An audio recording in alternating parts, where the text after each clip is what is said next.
বলা চলে পুলিশ তাদের প্রিজন ভ্যানে তুলছে জোর করে, পুলিশের সঙ্গে বচসা।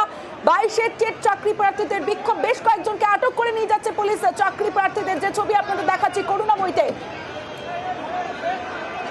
22-এর টেট চাকরি প্রার্থীদের বিক্ষোভ। ঠিক কি পরিস্থিতি জানবো, সান্নিক রয়েছে আমার সঙ্গে। সান্নিক, দেখো তমশ্রী, প্রায় 1000-এর কাছে চাকরি প্রার্থী তারা আজকে আন্দোলন দেখানোর জন্য করুণাময়ী মেট্রো স্টেশন থেকে যে মুহূর্তে তারা বেরোন, বাইরে বিশাল পুলিশ বাহিনী সেখানে মোতায়েন করা ছিল এবং তারা চেষ্টা করেছিলেন মেট্রো স্টেশনের ভেতর থেকে চাকরি প্রার্থীদের একদিক দিয়ে চ্যানেলাইজ করে বের করার, কিন্তু তারা মেট্রো স্টেশনের ভেতরে থাকা ব্যারিকেড ভেঙে দিয়ে তারা অন্যান্য বিভিন্ন গেট দিয়ে তারা বেরোন এবং যে মুহূর্তে তারা সেখান থেকে বেরোন সেই মুহূর্তে কিন্তু পরিস্থিতি বেশ উত্তপ্ত হয়ে ওঠে এবং করুণাময়ী মোড়ে এসে তারা রাস্তার মাঝখানে বসে পড়েন পুলিশের বাধাতে। বেশ কয়েকটি ব্যারিকেড করে রাখা হয়েছে এপিসি ভবন পর্যন্ত, যতটুকু রাস্তা সেই রাস্তার মধ্যে প্রচুর ব্যারিকেড রাখা হয়েছে যাতে তারা এপিসি ভবন পৌঁছতে না পারেন এবং সেই মতোই পুলিশের তরফে বিশাল পুলিশ বাহিনী এখানে মোতায়েন রাখা হয়েছে, র্যাবের আধিকারিকরা রয়েছেন এবং তার মধ্যে থেকেই যারা চাকরি প্রার্থী তাদেরকে আটক করা হচ্ছে পুলিশের তরফে, একে একে আটক করা হচ্ছে এবং তারা প্রত্যেকে যাতে এপিসি ভবন না যেতে পারেন সেই মতো কিন্তু প্রস্তুতি রাখা হয়েছে পুলিশের তরফে। সঠিক জানতে চাইবো চাকরি প্রার্থীরা তারা কি বলছেন।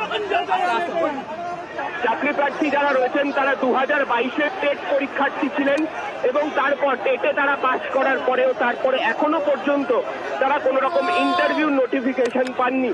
তাদের স্পষ্ট দাবি তারা যে কোনো মূল্যে লোকসভা নির্বাচনের আগে তারা যাতে ইন্টারভিউর কল পান সেই দাবি তারা রেখেছেন এবং সেই দাবি নিয়েই তারা এই মুহূর্তে রাস্তায় আন্দোলনে নেমেছেন এবং করুণাময়ী মোড় কার্যত উত্তপ্ত হয়ে উঠেছে এর জেরে। আমরা 7 বছর ধরে বঞ্চিত, আমরা আমাদের বাইকের তারপরে আমাদের নিয়োগ নাই, আমাদেরকে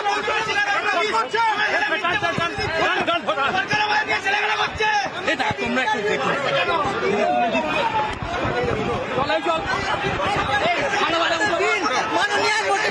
সবথেকে চাকরি প্রার্থীদের বিক্ষোভ, বেশ কয়েকজনকে ইতিমধ্যে আটক করেছে পুলিশ, প্রিজন ভ্যানে তোলা হচ্ছে এবং পুলিশ আমাদের লাঠি মারছে, বলছে মুখে চল, লাঠি মারছে কেন? আমরা কি করেছি? পুলিশ আমাদের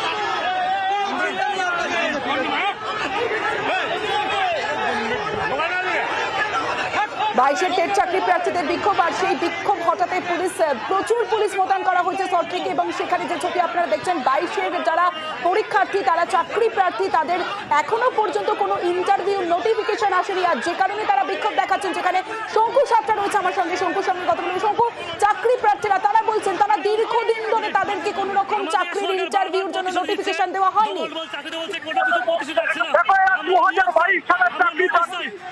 দীর্ঘদিন এইভাবে রাস্তায় যখন নবান্ন তখন আবার এইরকম এপিসি ভবন তারা কিন্তু স্কুলের দপ্তরগুলোতে অভিযান করেছে, তারা আজকেও এসছিল, তারা অভিযান করছে। তার আগে থেকে বিধাননগর থানার পুলিশ তারা কিন্তু বিভিন্ন ভাবে তারা কিন্তু এখানে প্রস্তুতি নিয়ে রেখেছিল। দেখো তোমরা দেখাচ্ছি আমাদের ক্যামেরায় সামনে দেখতে পাচ্ছ যে কিভাবে এই মুহূর্তে প্রত্যেকের টেনে হিসেবে তোলা হচ্ছে। আমি তোমাকে একটু শোনাবো ওরা কি বলছে, একটু শোনাবো, বলুন। দেখুন, এতদিন দেখেছেন পুলিশ সরকারের দলদাসে পরিণত হয়েছে। আজ আপনাদের দাবি কি? আমাদের 22টা নোটিশ চাই, ইন্টারভিউ নোটিশ চাই আমাদের। আজকে আমরা দেখতে পাচ্ছি পুলিশ সরকারের গুন্ডা, পুলিশ সরকারের গুন্ডা। দেখতে পেলাই যে এই মুহূর্তে কিন্তু পুলিশ তাকে টানা হিসেবে করে যখন নিয়ে আসছিল সে অসুস্থ হয়ে পড়েছে এবং এই মুহূর্তে তাকে যত্ন হচ্ছে। একটু কথা বলবো, আপনাদের অ্যাম্বুলেন্স আছে? অ্যাম্বুলেন্স একেবারে শঙ্কু, যে ছবি আমরা দেখতে পাচ্ছি চাকরি প্রার্থীদের টেনে হিচড়ে প্রিজন ভ্যানে তোলা হচ্ছে এবং তারপরে একজন চাকরি প্রার্থী তিনি অসুস্থ হয়ে পড়েছেন, রাস্তায় শুয়ে পড়ছেন। সরকার বারবার প্রতিশ্রুতি দিচ্ছে আমাদেরকে ডবল চাকরি দেওয়া, ডবল চাকরি নেই, আইনি কোনো জটিলতা নেই। সরকার বারবার আমাদের প্রতিশ্রুতি দিচ্ছে কিন্তু কোনোভাবে সরকার নোটিশ পাবলিশ করছে না। গৌতম পাল মহাশয় আমাদেরকে বলেছিল যে 24 ঘন্টা যেতে না যেতে নোটিশ দেবে, এখন কোনোভাবে নোটিশ পাবলিশ হচ্ছে না। আমরা অতি শীঘ্রই নোটিশ চাই, আমাদের 15 ভ্যাকান্সির উপর নোটিশ চাই। বেশ, পরিস্থিতির উপর নজর রাখো আপাতত। ধন্যবাদ তোমাদের।